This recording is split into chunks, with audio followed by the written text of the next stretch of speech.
wagendanaga na Yesu, ariko muri no minsi warakonje. Wagendanaga na Yesu, ariko muri no minsi isi yarakuririmbiye urikiriza. Erega hano hanze siraririmba bene data. Hano hanze hari isi iririmba, iraririmba. Isi ya hano hanze iraririmba, ishobora kugukura muri Yesu urebye nabi. Hanyuma aramubwira ati ragira intama zanjye. Natwe uyu munsi araduhamagara. Ariko reka mbabwire, hari ibintu bitanu Petero yakoze. Niba urimo kubibona mu buzima bwawe, ni nabyo ndangirijeho. Niba urimo kubibona mu buzima bwawe, menya yuko uri mu nzira inyerera y'amanegeka yo gusubira inyuma. Ikintu cya mbere Petero yakoze cyamuganishije mu manegeka, Yesu yaramubwiye yanga kubyemera. Aramubwira turaza kunyihakanaho kugira ngo yemere ibyo shebuje yamubwiye, yanga kubyemera. Ikintu cya mbere kizakubwira kuri mu manegeka yo gusubira inyuma, nubona gusoma ijambo ry'Imana kwawe kwaragabanutse. Niba hari umuntu usoma umusomyi ukaba warabivuyeho, niba hari umuntu usoma ijambo ry'Imana ukaba warabitezutseho, menya ngo uri mu nzira y'amanegeka yo guhirima nka Petero ukihakana shobuja. Nubona iki kimenyetso cya kabiri, nacyo kiri mu buzima bwawe. Ikindi Petero yakoze, Yesu yarababwiye ngo mube maso musenge kugira ngo mutajya mu moshya. Ngo abwira Petero na Yohana na Yakobo, aravuga ati muze tujyane mumfashe, ariko nanjye mbafashe gusenga kugira ngo mutajya mu moshya. Agarutse asanga Petero arasinziriye. Aravuga ati Petero urasinziriye, nibyo nakubwiye. Mube maso musenge kugira ngo mutajya mu moshya. Nubona ubuzima bw'amasengesho bwawe bwaragabanutse, kandi iyo ni indwara ifata abantu benshi. Abasore benshi barasengaga bagishaka abafiyanse, ariko hamariye kubona umugore amasengesho yaragabanutse. Abashomeri benshi barasengaga bagisengera akazi, ariko aho kamaze kuboneka ntabwo bagisenga. Abagabo benshi barasengaga n'abagore bagishaka inzu yo kubamo, ariko abimariye kuboneka n'imodoka ikaza, gusenga byaragabanutse. Akenshi uzabibona abarokore benshi basaza nk'isabuni bagenda batuba. Barabanza bagatuba mu gusoma ijambo ry'Imana, barangiza bagatuba mu masengesho. Wamubwira ibyo kwiriza ati narwara sirimenaje, wamubwira ibyo kwiriza ati narwara igifu, kandi kera ntiyakirwaraga. Cyaje aho imigisha yabonekeye. Nubona amasengesho yawe yagabanutse, ujye ugira ubwoba. Icya gatatu, yakurikiye Yesu arenga ahinguka. Hari igihe ugenda mu buzima bwawe ukumva Yesu agenda agabanuka akarenga uhinguka. Ndenda kubabwira ikintu kimwe, nubona urenga uhinguka ujye ugira ubwoba. Halo. Ariko hari umaze kwibona muri ibyo bitatu maze kuvuga, kavuga kabisa iki ngiki ni jyewe, n'iki ngiki ni jyewe, wenda iki ngiki nicyo cyanjye. Ariko yakurikiye Yesu arenga ahinguka. Hari abantu benshi mwakundanaga na Yesu, uretse ko atari na benshi cyane. Abantu bakunda idini, bakunda uburokore, bakunda guterana, ariko Yesu muzima abenshi ntabwo bigeze banamubona. Ariko nukurikira Yesu arenga uhinguka, umenye ko ubwo uri mu nzira yo kuribwa n'amadayimoni. Icya kane yakoze, yose umuriro w'abanzi ba Yesu. Ageze mu nzu y'umutambyi mukuru yagiye kota umuriro. Burya inzira ya mbere yo gusubira inyuma ni ugutangira kuba inshuti y'abanyabyaha. Umva ariko nsigaye abantu turaganira nkavuga ariko kuki mutabyumva. Umukobwa aragenda akajya mu biro by'umupagani, ati atari ko vraiment umuntu nkawe yaremewe hehe koko. Agatangira akakuririmbira akakubyinirira, aho kugira ngo umenye yuko urimo kugwa mu mutego, ahubwo ukarushaho kwegera ngo bakubwire byinshi birenzeho. Umuntu utukurikiyeho ukisanga waguye mu byaha.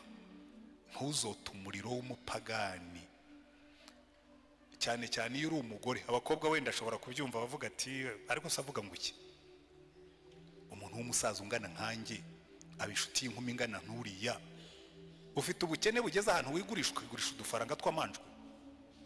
Ariko ndatangara kuko hariho n'abasaza barekura. Ariko zikubona umuntu asinya sheke ya miliyoni 15.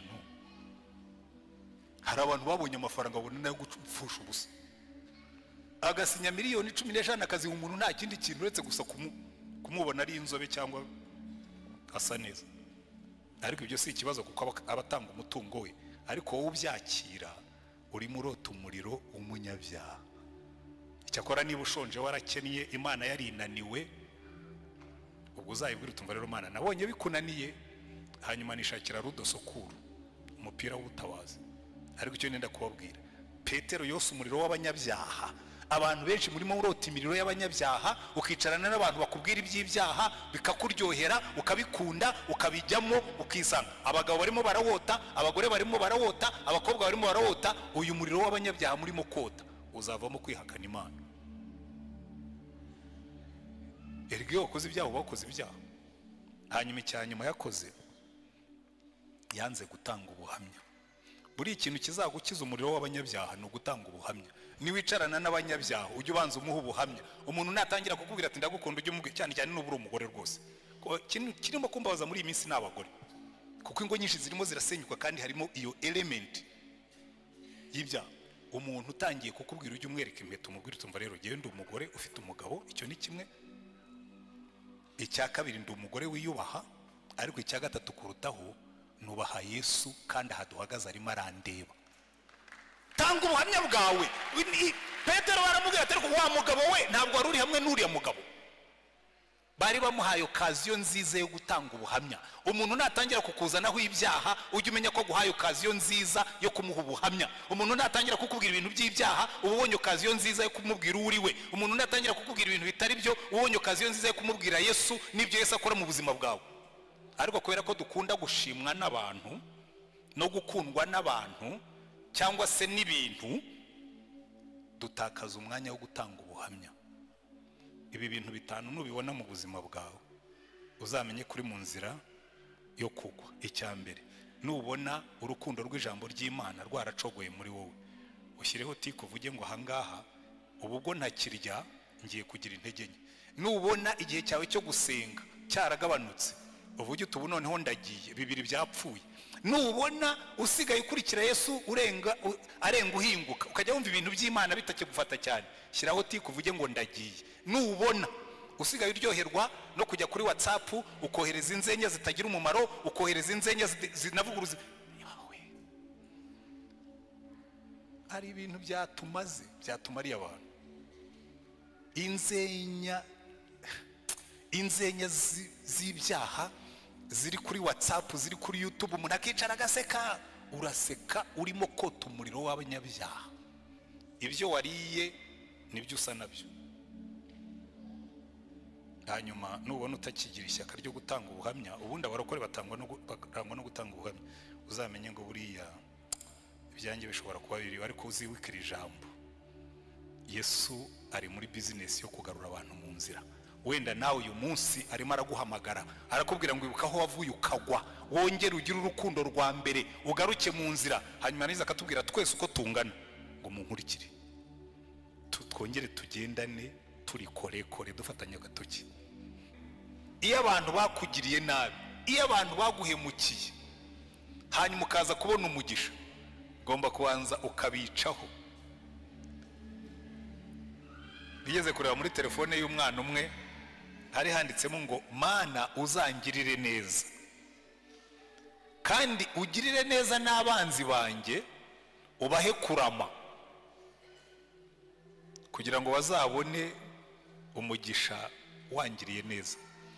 Wumvise iryo sengesho ushobora kumva ari isengesho ryiza pe, ukavuga ati uyu ni umuntu ukunda abanzi be nk'uko Yesu yatubwiye. Ariko no, igituma basengera ngo barame ni ukugira ngo azabakore ku matama bamubonye Uwiteka yamugiriye neza, akajya banyuraho akabatera ivumbi, akavuga ati ndabicaho tu mumenye ko Uwiteka yangiriye neza.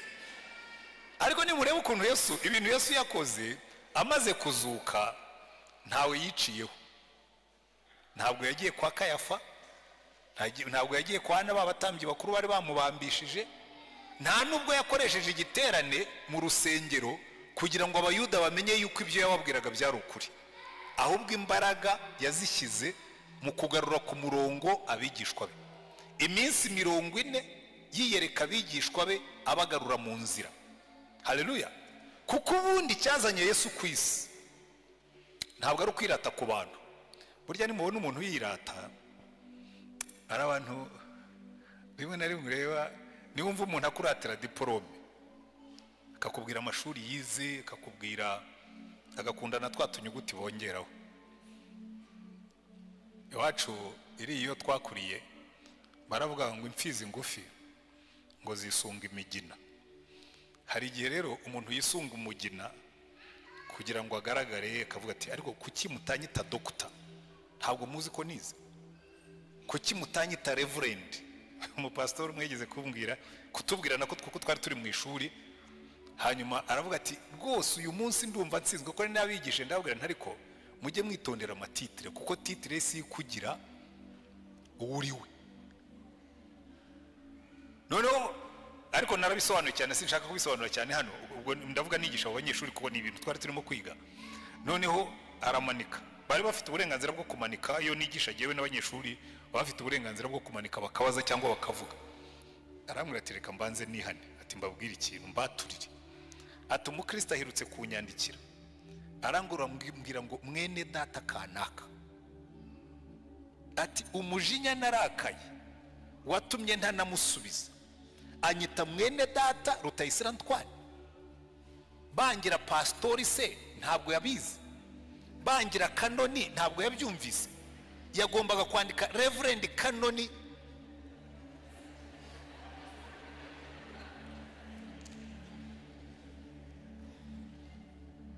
Hanyuma yarabyihannye. Buriya Yesu iyo rwose ashaka kwica ku bantu aba yarabikoze, ariko icyari cyamuzanye ntabwo ari ugukora abantu ku matama. Icyari cyamuzanye si ukutwereka ko akomeye, kuko niyo ashaka kutwereka ko akomeye hari ibintu atakoze yari kuba yarakoze. Yari kuva ku wa mbere akageza ku cyumweru akora ibintu bihambaye, agasiga ibintu bihambaye kugira ngo abantu bazibuke ko hari umuntu uhambaye waciye mu isi y'Yerusalemu. Ariko ntabyo yakoze, yagendaga n'amaguru, ntabwo yarabuze iyo ashaka ifarasi hari n'abaye kwimuha banezerewe, ariko yagendaga n'amaguru. Yashoboraga gutubura imigati, iyo ashaka aba yarakoze buranjori akaba umukire. Yashoboraga gutubura amafi, yashoboraga gukora supermarket igurisha amafi kandi nta gishoro yashyizemo uretse imbaraga z'Imana zimurimo. Ariko ibyo yari yarabinesheje, amara igihe arimo kugarura abigishwa be ku murongo. N'uno munsi nibyo akora. Natwe twicayemo hano twese, icyo Yesu agushakaho, ikizana Yesu iteka ryose ni ukuza kukubwira ngo ariko uracyari mu nzira, ariko uracyari ku murongo, ariko sinagusubiza ku murongo. Kuko icy'Imana yaje gukora kuva umuntu akoze icyaha ni ukumugarura ku murongo. Buriya uwo ni wo murimo w'Imana. Muri ibi bice badusomeye tubona Imana iri muri gahunda yo kugarura abantu bayo ku murongo, kuko twese turatana. Murabizi iyo tugiye gukoresha control y'imodoka, ikintu cya mbere abantu bose banza gukoresha ni ukujya gukora alignment y'amapine. Harya babyita ngo iki? Pensage. Kujya kubanza gukoresha pensage, kuko n'amapine y'imodoka ubwayo aragenda yageraho ngaho agatangira agahobagira agatana. Burya natwe niko tumeze, tugomba gukorerwa pensage regiriyeroma. Imana ikavuga ngo reka mbanze nkusubize ku murongo ugendane na Yesu nkuko bikwiriye. Ahubwo reka nkubaze ikibazo uyu munsi, urimo uragendana na Yesu uko bikwiriye? Hano rero mu rusengero twebwe icyo dukora, iyi ni garage ikora pensage. Haleluya. Tukagukorera pensage, tukagusubiza ku murongo, tugakora alignment, urugendo rwawe rukagenda neza rutondetse neza na Yesu. Amen. Uyu munsi rero turareba ahantu Imana yakoreye pensage abagabo babiri kandi bibihangange ku Mana, ibasubiza ku murongo, ibagarura mu muhamagaro, ibagarura mu busabane n'Imana. Haleluya. Uwa mbere twabonye ni Dawidi. Buriya umwami Dawidi yari umuntu uri special ku Mana, umuntu udasanzwe.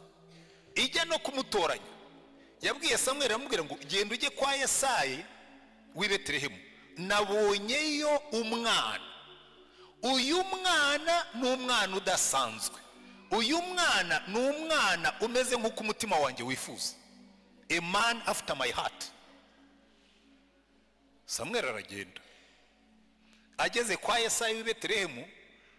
Yesayi we nta nubwo yajyaga abona ko Dawidi ari special, ntabwo yajyaga abona ko Dawidi adasanzwe. Burya hari abana baba badasanzwe ariko we ntushobore kubibona, ariko Imana ikajya ivuga ngo nyamara uyu muntu nubwo umubona yoroshye, uyu muntu nubwo umubona asanzwe, uyu muntu nubwo umubona ari mugufi, uyu muntu nubwo umubona wenda atari igitangaza mu buranga cyangwa mu bwenge, ariko ari special kuri jyewe.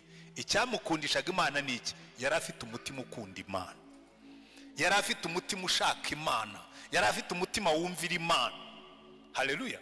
Nimuzitegereza neza muri Bibiliya, Imana iyo ivuga kuri Dawidi, na Dawidi nawe iyo yivuga, ubundi iyo bavuze Dawidi nicyo uhita wumva mu mutwe, wumva Goliyati. Amen. Ariko Dawidi we agiye gupfa aravuga ngo ya sinshaka ko muzanyibukira kuri Goliyati, sinshaka ko muzanyibukira ku ntambara narwanye. Aravuga ngo nimushaka kwibuka Dawidi mujye muvuga ngo umuhimbyi w'igikundiro wa zaburi za Isirayeli, nguwo umwami, nguwo Imana yasize amavuta. Urumva uwe yaravuga atoya ntimukanyibukire kuri biriya byo hanze. Bayidoye njya mbibwira abantu nanjye,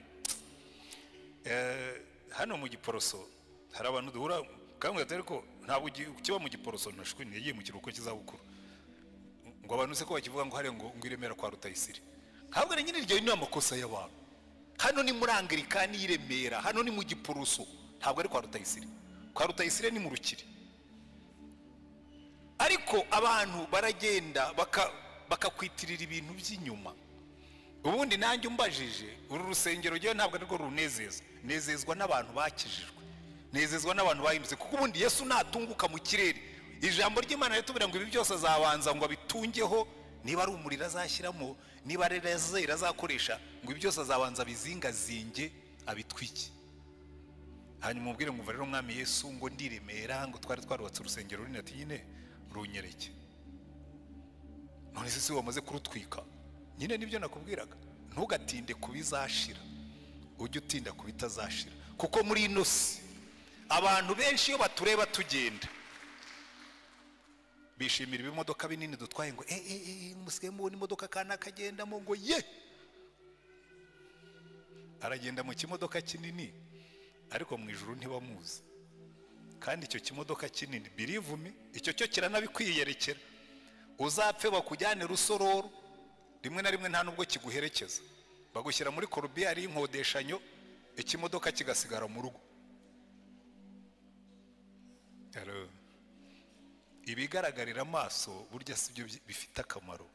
Niyo mpamvu Dawidi yavuga ngo biriya bigaragarira amaso kwica Goliyati ntabwo bingana no guhimbaza buri mwe ivuga icyubahiro cy'Imana.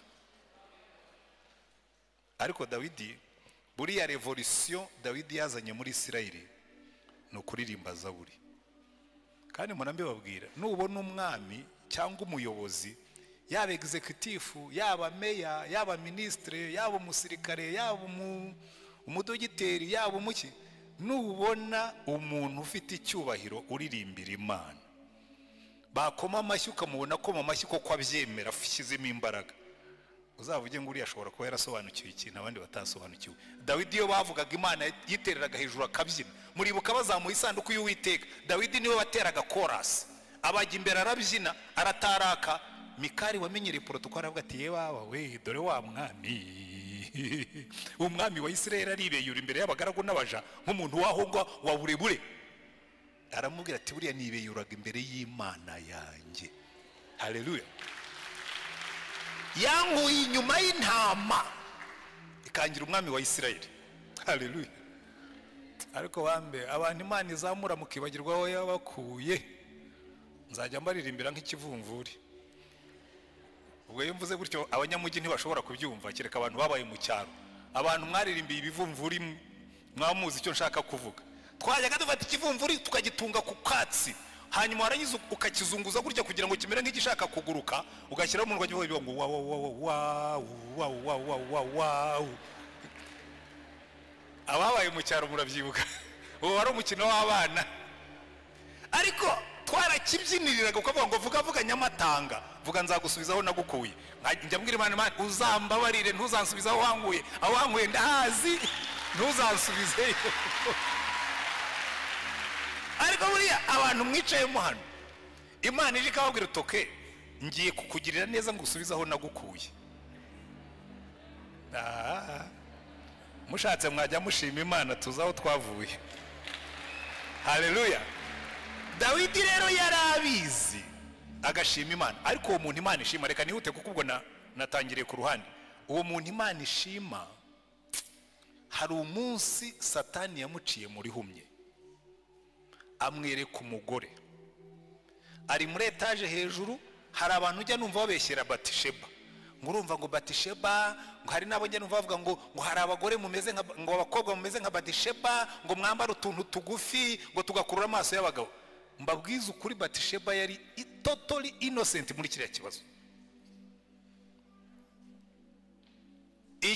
Ikibazo cya Batisheba nta ruhare yari yarakigizemo. Kuvuga ukuri mwiza nta kosa uba wakoze. Yibereye iwe mu gikari. Murabiza erega barabona twavukiye ahantu hataba dushe, twiyuhagiriraga mu gikari. Yibereye iwe mu gikari arimo ariyuhagira. Buriya ari ikibazo cy'abantu bafite amazu magufi baturanye n'abantu bafite amazu maremare. Uba wibereye muri dushe, umuntu utuye hano hirya arimo kureba muri dushe yawe ameze gutya. Ikigabo gihagaze kuri bariko, umugore yibereye muri dushe. Nerega none munsi birabo, yibereye muri dushe arimo ariyuhagira, arisiga bya bindi abagore mukora mugati. Erega bambe hari igihe mbareba nkabagirira impuhwe. Uzi ko mwiza muri uyu mujyi nabyo ni ikibazo. Yewe sindi umugore, ariko iyo ndebye abana bari bari muri uyu mujyi, ibigabo bifite amaso yaturumbutseyo, ndavuga numva mbabariye abakobwa b'inzore n'abagore beza, kubera ko ba Batisheba ni benshi no muri uyu mujyi wa Kigali. Ibyo mvuga mbifitiye gihamya. Umukobwa yinyurira mu muhanda, ibigabo bigahagarara, ati ngutware untwaruza njyahe, kandi yakwanga ngo kiriya gikobwa kirasuzugura, yagusuzugura ubundi gahunda mwari mufitanye niyihe. Abagore b'inzobe reka twikomereze. Dawidi umuntu Imana yashimaga, areba Batisheba aramusambanya, amuteye inda. Amaze gusama araza aramubwira ati mva mwami, bya bintu twakoze byagize ingaruka. Dawidi ate tiko numva ibyo bintu biri grave. Ibyo kuba umuntu w'Imana, burya ni Imana yari irimo kumukomanga ngo Dawidi ihane. Aho kugira ngo yihane, ashaka gusibanganya ibimenyetso, ashaka kubitwikira. Abwira Yowabu umukuru w'ingabo, bari barateye intuza mu murwa w'Abamoni, aramubwira ati nyoherereza Uriya. Uriya yari umujenerali, nimusoma Bibiliya zanyu neza, Uriya ni mu ntwari 30 za Dawidi. Uriya w'umuhiti nawe arimo, yari umwe mu bajenero bo hejuru. Ubone ntabwo ari generali ujya gutanga raporo y'intambara, hari abantu baba babishinzwe, hari abantu baba bari batoya. Umwami amutuma watinyoherereza Uriya aze kuvuga amacumu. Kuvuga amacumu no gutanga ripoti yuko intambara irimo kugenda. Uriya agomba kuba yaratashye avuga atari gusa ibi ntibisanzwe. Kuva ryari umusirikare mukuru general uyoboye division nini aba ari ujya kuvuga amacumu? Kuko wasangaga nimusoma Bibiliya zanyu neza, kuvuga amacumu abana batoya, abasirikare b'insoresore nibo babivyiganiraga, ariko abasirikare bakuru ntabwo aribo bajyaga gukora ibyo bintu. Uriya ataha yikandagira, agomba kuba yarageze yabaza bagenzi be mu barinda umwami, aronga atari ko shaka ibi bintu bidasanzwe kuki umwami yantumyeho. Bagomba kuba baramubwira turitonde, muri ino minsi hari akarindi hagati ya bose na muki wawe, hari akarindi tumaze iminsi tubona. Nuko bimeze.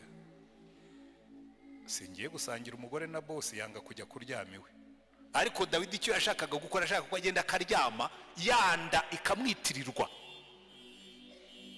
Hanyuma umunsi wa kabiri ngo Dawidi abonye atagiye ngo aryame, noneho amuha inzoga arasinda, kuko yaravuga ati ibyo byose ni muha inzoga agasinda, ubwenge bwe buracurama ataye. Aranamuhamagara ngo atari rwose kunumvise ko waraye ku gikumba hamwe n'abandi ku gicaniro, kuki utatashye ngo ujye gusuhuza madamu unaryama uruhuke bite byawe?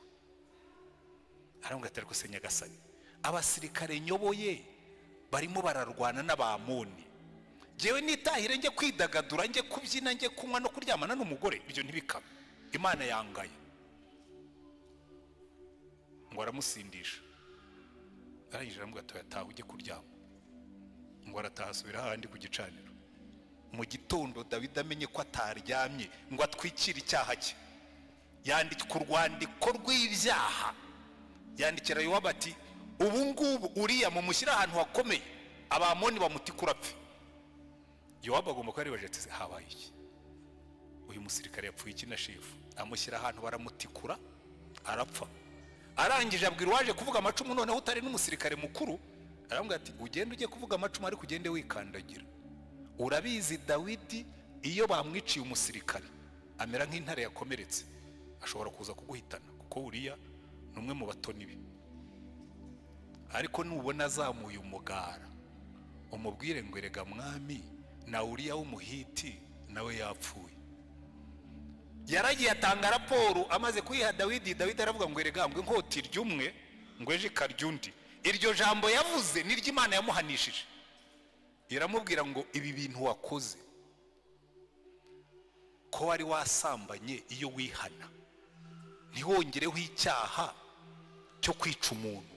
Umva mbabwire namwe mwicayemo hano, iki cyaha abantu benshi baragikora. Abakobwa murasambana n'abahungu mugasambana, mwarangiza mukica umuntu, mugakuramo inda ngo murahisha yuko mwasambanye. Mubyare abikirego cy'icyaha cyawe, mubyare nurangiza usaba Imana imbazi, Imana ikubabarira. Ariko wakoze icyaha urangije wongeraho kiri umuna cyacyo cyangwa gikuru cyacyo. Ndetse ibyo Dawidi yakoze n'uno munsi abantu barabikora. Ni bangahe barimo gukuramo amada muri iyi minsi, tukanabishyira no mu mategeko ngo bajye babona uko bakuramo inda. Abantu baragwera ngo erega ngo hari igihe umuntu yabatwaye inda atabishaka. Ubundi ninde utwara inda abishaka keretse warongo? Mwaretse gusambana ntimwica abantu. Ngo hari igihe uterwa inda n'umuntu utagomba kuyigutera. Ubundi ninde ugomba kugutera inda uretse umugabo wawe? Mujye mwimika ibyaha nimurangiza. Jyewe ndi umupasitori, reka mvuge nk'uko Imana ivuga.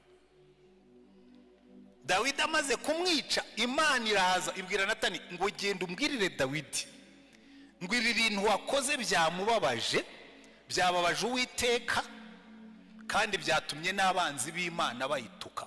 Jewe nanibaza ukuntu babimenye, ariko nigeze kureba ndasesengura nsanga burya ntabwo icyaha kijya cyihishira, kuko cyihishiriye Satani ntiyaba kiri Satani. Umva mbabwira bibwira ko ushobora guhisha icyaha. Ntushobora gutwika inzu ngo uhishe umuriro cyangwa uhishe ivu, kandi Satani ntiyaba kiri Satani akuretse ugakora ibyaha. Hari abantu bajyaho abagore bakigira smart ngo akagenda akajya gusambana, ngaho nimujye muba smart. Na Satani nawe ni smart kuko agomba kugukoza isoni. Nahoze nigisha abantu ejo, uyu mujyi rero urimo ubugoryi bwije, ariko nganze nigire kuri Petero kuko niwe nigishaga, sinzi impamvu natinze kuri Dawidi. Ariko ubwo wenda hari Imana ishaka gukosora. Mu gitondo ndimo kwinanurira imitsi y'abasaza, ngenda inyuma y'abakobwa babiri, sinzi aho bari bavuye gukora akazi ka nijoro. Iyo mvuza ka nijoro ubwo murumva kariko umukobwa umwe arimo kubwira undi ati shakiriya kigabo rero kizi ko kimfite kandi ntikizi ko ari giye ugifite. Ati nzamurya. Ndavuga risha uyu mugabo iyo mba muzi, iyo mba muzi nari kumuhamagara nkamubwira ntumva wa mugabo we imigambi numvise barimo kugukorera. Abantu rero ngo musigaye murya abana waretse ko ari bo barimo kubarya. Umva umukobwa aragenda abwira undi aramubwira ngo wazandobeshejeho. Ndavuga ntiyampaye nka noneho uyu we baramurya ari babiri. Ngaho mwicaremo hano babarye mwibwira ngo muri bitangaza. Umva hari uriya mu gitondo, giye buriya ushaka kumenya uko umujyi waraye, ujye ukora siporo mu gitondo. Uhere saa 11 ugeze saa 1 imodoka zitangiye kugenda, kuko saa 11 n'igice kugeza saa 1 hagenda abanyamaguru, kandi abanyamaguru iyo bagenda baganira. kandi ngewe ngira ingeso yo kwandarika amatwi yanjye iyo ngenda ndumva ngenda numva. hari abanyuraho barimo kuririmba, hari abanyuraho barimo kwitotomba, hari abanyuraho barimo kuvuga nk'ibyo ngibyo nababwiraga, bituma umenya uko umujyi uteye. Dawidi Imana imutuma yaramubwira ngo kuva wakoze icyo cyaha inkota ntizava mu rugo rwawe. Ariko icyatumye Imana imutumaho Natani yaramubwiye ngo icyaha cyawe nakikubabariye nagitwikiriye, kuko Imana yacu iba muri business yo kugarura abantu mu nzira. Kuva Adamu na Eva bakoze icyaha, Imana iri muri business, iri mu murimo wo kugarura abantu mu nzira. Niba nawe wicayemo hano ukaba warigeze kugendana n'Imana ariko ukaba warasubiye inyuma, ukaba waragiye nka Dawidi cyangwa ukagenda nka Petero tugiye kuvugaho mu magambo makeya, Imana uyu munsi yakuntumye irambwira ngo mbwirira abantu banjye ngo nimugarukire Yesu. Haleluya. Kuko niwo murimo wazanye Yesu, kugarura abantu be, ngo yaje gushaka icyari cyazimiye. Dawidi Imana iramubabarira ariko ibihano birakurikira. Ubwo Adamu na Eva bari bamaze gukora icyaha, Imana yaje kubagarura ariko barayinanira. Imana ibwira Adamu ati ariko se wabwiwe n'iki ko wambaye ubusa? Ntabwo waba wariye rwa rubuto nakubuje ngo sigewe n'uriya mugore. Ibaza umugore ati se Eva byagenze bite ngo urya ubuto nawubuje? Sigewe n'iriya nzoka. Bikwereka ngo abantu ntibajya bakunda kwihana, ahubwo bagukunda gukora nka Dawidi, barenzaho, baratwikira, barihishahisha, barabundabunda. Ariko Imana ikaza guhagararira ngo ntushobora kubundabunda nkureba, garuka mu nzira. Abarimo kubundabunda mwese mu buryo bumwe cyangwa ubundi ndabashuhuje, ariko Imana irababwiye ngo garuka mu nzira, kuko ntushobora kwihisha amaso y'Imana.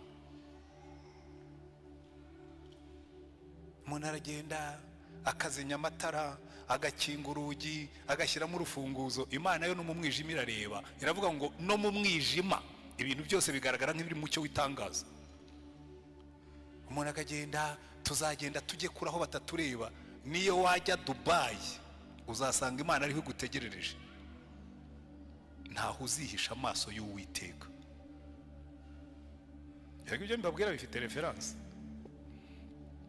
Umugabo asezerana n'umugore utari uwe, umugore akandika nk'ugiye ku kazi ngo agiye muri misiyo, ku kazi agasiga asabye konje akabeshya ko agiye mu rugo, bagahurira Rusizi. Kandi Uwiteka barimo kukureba, ariko umutima w'Imana ni umutima wo kutubabarira. Niba wicayemo hano warakiriye Yesu nk'umucunguzi n'umwami, kandi ukaba uzi neza kurimo kugenda ubundabunda mu byaha, uyu ni wo munsi wo kubwira Imana ngo Mana mukiza numvise ijwi ryawe ry'imbabazi rimpamagara ngo nozwe n'amaraso ya. Iyo niyo ndirimbo yacu y'uyu munsi. Ariko undi muntu twarebye, reka nihute, dufite undi muntu w'igitangaza witwa Petero. Uyu Petero rero yari inkoramutima ya Yesu mu buryo budasanzwe. Ahantu hose Yesu yagiye afite ikintu agiye gukorayo, yatwaraga Petero. Ajya guzura umukobwa wa Yayiro, yari hamwe na Petero. Nyirabukwe wa Petero arwaye, Yesu yagiye kumuzura. Ubwo yahinduka gukundi ku musozi, yari hamwe na Yohana na Yakobo na Petero. Petero yabaga ari ahantu hose Yesu ari. Kandi Petero akagira utugeso tumwe tuvamo imbaraga. Petero icyambere yakundaga kuvuga. He was always talking. Buri kintu cyose yabaga gifiteho igitekerezo. Yesu aza kubabaza aravuga ati ariko abantu bavuga ko ndinda, ati ninde utabizi? Uri Kristo, uri umwana w'Imana. Undi ati byose wowe ubyihishuriye, ni Imana ibikubwiye. Ariko mu munota ukurikiye aravuga ati rero ubwo mwamenye uwo ndiwe, icyazanye Kristo ni ugupfira abari mu isi. Petero araza ati nkubwire rero, mugire inama ya kigabo, ibi rero byo ubyibagirwe, ndakugira inama y'umunyabwenge. Ntabwo umuntu nkawe akwiye kujya ku musaraba bakakubamba duhari. Yesu aramubwira ati inyuma yanjye Satani. Yari amaze kumushima nk'ufite yishurira warangije, amuhinduye Satani. Kubera iki? Petero byose byamucagamo. Hari abantu bameze nka Petero, iyo bageze mu kabyiniro barafashwa, niyo bageze mu rusengero barafashwa, hose barafashwa. Satani ashobora kumukoreramo nk'uko Imana imukoreramo. Halo. abafashirizwa hose ndabashuhuje. Ariko Petero Yesu agiye kubambwa aramubwira ati rero Petero wowe ibyawe ubyitondemo. Ko mwitegereza Petero yari afite ibintu byinshi. Aramubwira ati witonde wowe Satani yagusabye ngo akugosore. Petero aramubwira atoya ntabwo nzi jyewe Simoni mwene Yona icyatsi cya muranda kirandurwa n'uwihaza cyo sinshobora. Wenda ngaba abandi basigaye bashobora kukwihakana ariko no tumi jyewe utubana utanze. Saramureba aramubwira ati ariko Petero kuramo amashagaga uranyihana kana gatatu. Petero aramwashyiraho agatoki ati ndakurahira rwose. Yesu aramwihorera yikomereza urugendo. Yaramwihakanye ariko birangije reka tugera aha ngaho twasomye uyu munsi. Yesu amaze kuzuka kwa kundi nababwiye atakoze ibyo abantu bari bategereje. Bari bategereje ko namara kuzuka ari buze akagarura ubwami bwa Isirayeli, bakagura amakote bakicara mu myanya, abantu bakamenya yuko batataye umwanya bamukurikira. Azutse babona nta kintu arimo gukora. Petero rero nk'umuntu ukunda ibikorwa ibifatika ahamagara abagabo n'ubundi bateye nkawe bakunda ibifatika. Burya abagabo niko tumeze.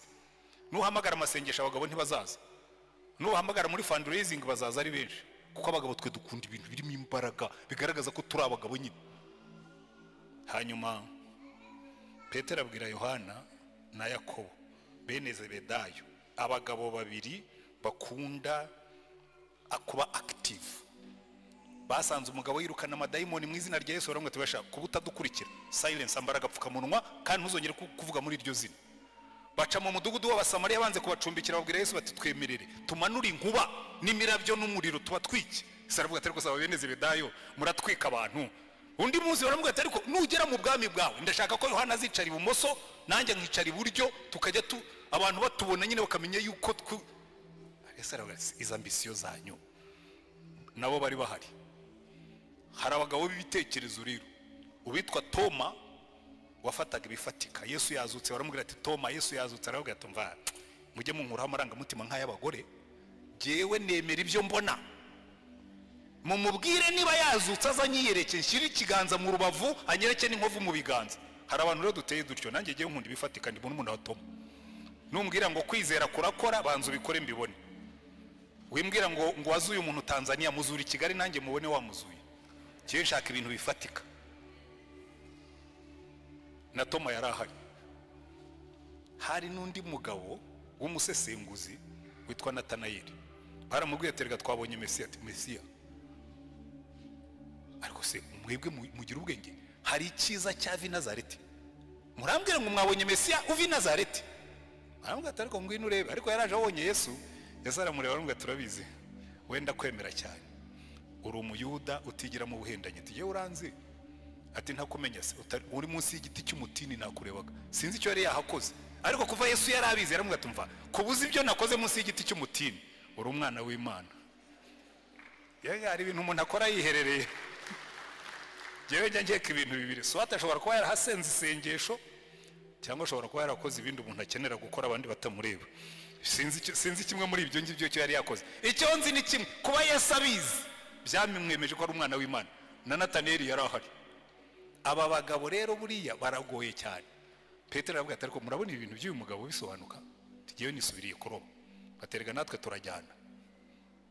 Baragenda bajya kuroba, Yesu arabihorera bararoba. Bafata ubusa ijoro ryose, mu gitondo bakora ku matama ariko mu kinyabupfura. Araza watafite n'ubwato adafite n'ibikoresho, afata ifi. Niba yarazihamagaye zikizana, niba yarabigenje simbizi. Afata ifi arazotsa, arangira avuga ati ba garçon bana banje hirya hose mu burobyi murimo murafata se? Bati wapi twaraye turoba ntacyo twafashe. Ariko ubundi ubwo mwebwe iyo mirobere yanyu ni munajye inshundura iburyo. Bazinazi iburyo ngo bafata amafi menshi yuzuramo. Aho bari bahagaze hari amafi ariko ntibashobora kuyafata. Yohana abwira Petero turabizi Petero twafashwe. Uriya ni boss. Nta wundi ushobora gukora ibintu nk'ibi. Petero yakoze ubugoryi ngo afata imyenda yishyiramo. Ubundi umuntu yagiye kwinaga mu mazi akuramo imyenda. We yagiye kwinaga mu mazi arabanza arambara. aroga aragenda asanga Yesu. Yesu aramwihorera. Buriya Yesu akora nk'abamama. Kera mama iyo yabaga ashaka kunkosora ku bintu ntabwo yambwiraga atarangaburira, yarekaga nkabanza nkarya kugira ngo atantesha apeti. Namara kurya akambwira atari ku bundi biriya bintu. Na Yesu yarabaretse barabanza bararya kuko bari baraye baroba ntacyo bafashe. Amaze kubaha ifu aramubwira ati Petero tubisubiremo rero, reka dukore dekonte, dukore reviziyo, dukore controle, ubundi urankunda kurusha abangaba. Petero aravuga ati mwami uzi ko nkukunda. Mu zindi translations mukundi guhindura kwa Bibiliya ijambo Yesu yakoreshaga yaramubajije ngo urankunda n'umutima wose n'ubwenge bwose n'imbaraga zose agape. Aramubwira ngo ngewe ndi inshuti yawe Fireo. Aramubwira ati ragira abana b'intama zanjye. Amushubije mu cyizere. Umuntu uzakwizera akaguha n'abana be ujye umenya ko burya yakwizeye koko. Ragira abana b'intama zanjye. Kandi intama za Yesu ni abantu, ntabwo ari intama ziriya z'inyamaswa. Oya, abantu bamaze iminsi bamereye nabi ngo ninjye gushaka famu, ntabwo ndakicwa ndakamanikwa. Mbe nararagiye abantu ndangize ndagira inkano ya nzaragira abantu ndinde mpfa. Yesu yarambwiye ngo ragira abana b'intama zanjye, nzaragira abantu. Inka mujye muziragira mu mpamata nzayagura. Ariko byo gusubira kujya gukora amafamu no kwiruka inyuma y'inka byararangiye kera. Ibyo Imana irakarama. Abajya guhinga ibigori n'ibikomereza umurimo nzajya ndya kawunga naguze. Ariko amugiriye icyizere aramubwira ati ragira abana b'intama zanjye. Arongera amusubiriramo kuko yamwakanye gatatu. Aravuga ati ariko Petero uribuka shaho urimo kwitotomba ngo uri icyatsi cya muranda kirandurwa n'uwihaze, ngo aba bose bashobora urankunda kuruta abangaba. Buriya mu magambo make yamusubiriyemo ibyo yari yavuze. Uko yamwihakanye gatatu niko yamugaruye mu murimo gatatu. Aramubwira ati mwami ndi inshuti yawe. Aramubwira ati ragira n'intama nazo ndaziguhaye. Noneho ubwa gatatu akoresha rya jambo yakoresheje. Aramubwira ati ariko se ubundi uri n'inshuti yanjye. Nicyo cyababaje Petero. Avuga ati noneho n'ubucuti nabwo arabushidikanije, kuko inshuti yo ishobora kugutererana kandi zijya zibikora. Hari ahantu Imana ivuga ngo ariko se ngo umubyeyi yakwibagirwa umwana we ngo ashobora kumwibagirwa, ngo ariko ngewe sinzabibagirwa kuko nabaciye mu biganza nk'imanzi. Ese inshuti ishobora guhemukira inshuti? N'abagabo bahemukira abagore basezeranye. Ariko se inshuti ishobora guhemuka? N'umuvandimwe arahemuka. Ariko Yesu akavuga ngo ya ngewe sinzabahemukira. Aramubaza ati no kuba inshuti uri inshuti?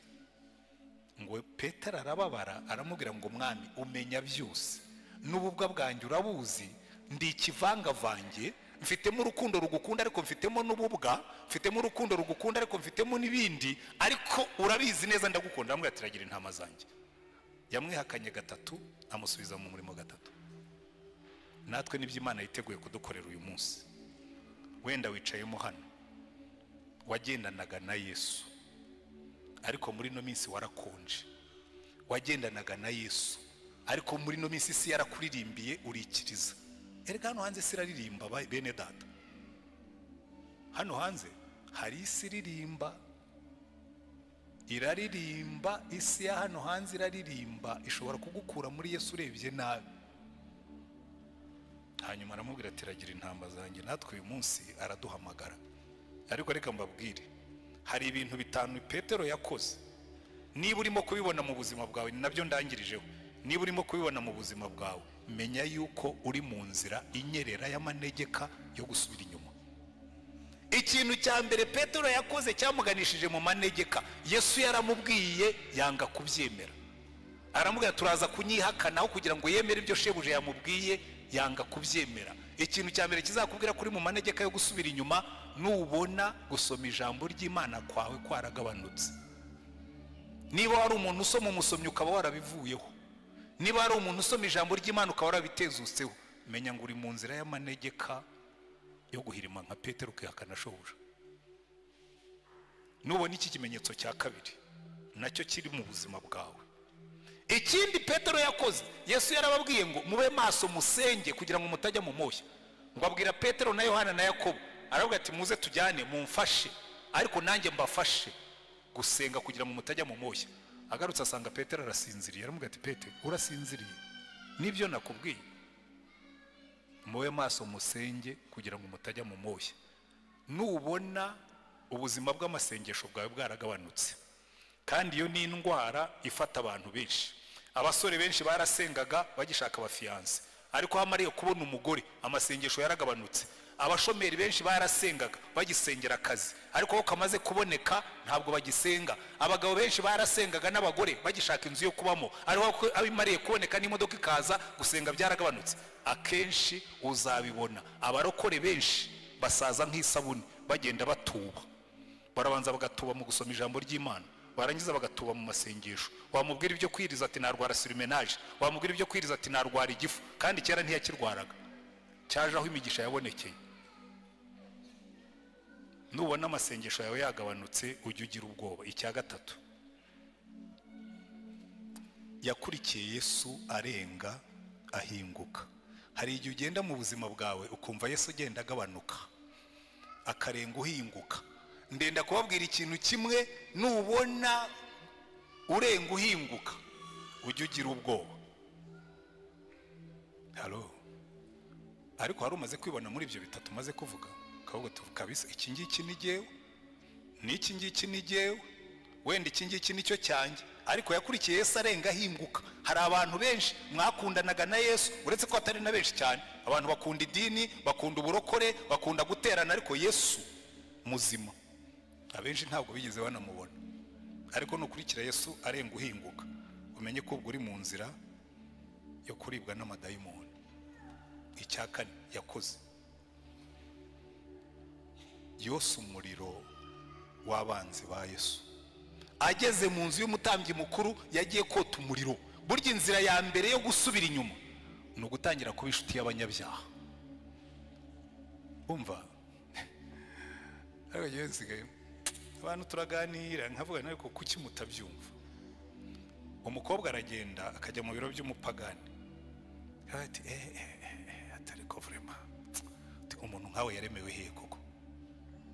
Agatangira akakuririmbira akakubyinirira, aho kugira ngo umenye yuko urimo kugwa mu mutego, ahubwo ukarushaho kwegera ngo bakubwire byinshi birenzeho. Umuntu utukurikiyeho ukisanga waguye mu byaha.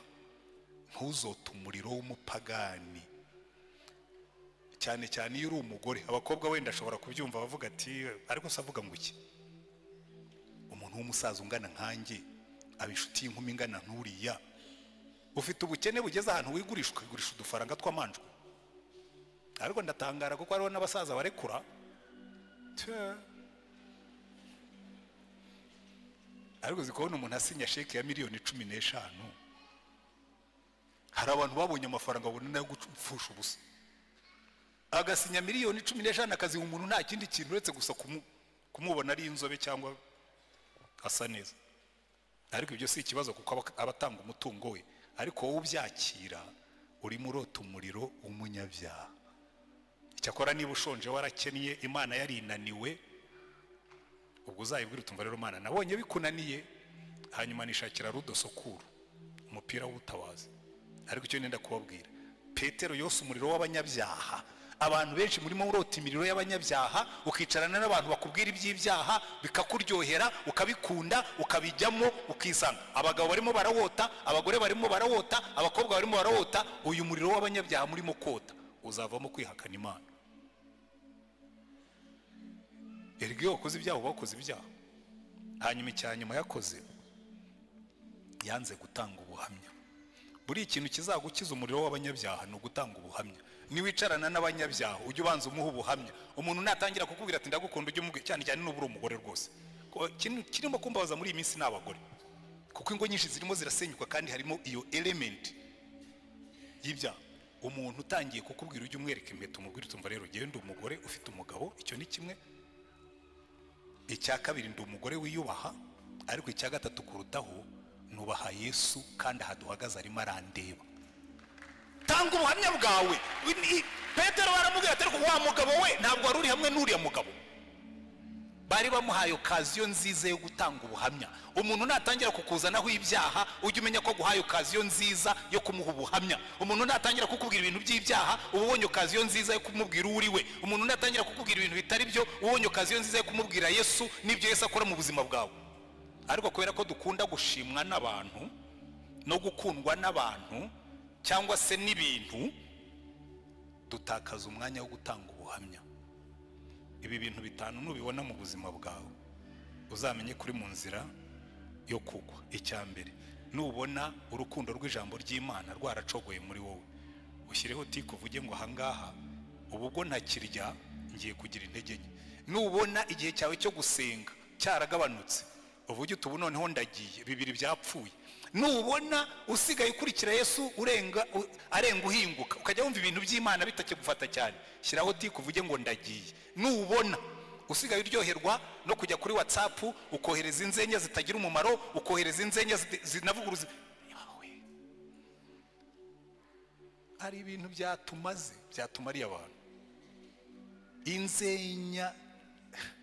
Inzenya z'ibyaha ziri kuri WhatsApp, ziri kuri YouTube, umuntu akicara agaseka, uraseka urimo kota umuriro w'abanyabyaha. Ibyo wariye nibyo usa nabyo. Hanyuma nubona utakigira ishyaka ryo gutanga ubuhamya, ubundi abarokore barangwa no gutanga ubuhamya, uzamenye ngo buriya ibyanjye bishobora kuba biri, ariko uziwikira ijambo. Yesu ari muri business yo kugarura abantu mu nzira. Wenda nawe uyu munsi arimo araguhamagara, arakubwira ngo ibuka aho wavuye ukagwa, wongere ugire urukundo rwa mbere, ugaruke mu nzira. Hanyuma niza akatubwira twese uko tungana ngo munkurikire, twongere tugendane turi kore dufatanya agatoki. Wenda wumvise ijambo ry'Imana rikora ku mutima wawe, wumvise hari ibyo Yesu arimo kukubwira, wumvise hari aho urimo gusubira inyuma, wumvise hari aho urimo kugenda nabi, wumvise hari ibyo ugomba gukosora, wumvise hari ibyo ugomba gusubiramo. Niba wumvise Imana ivugana nawe, ngirira neza, wigirire neza, uzamura ikiganza ubwira Imana ngo Mana Mukiza, numvise ijwi ryawe ry'imbabazi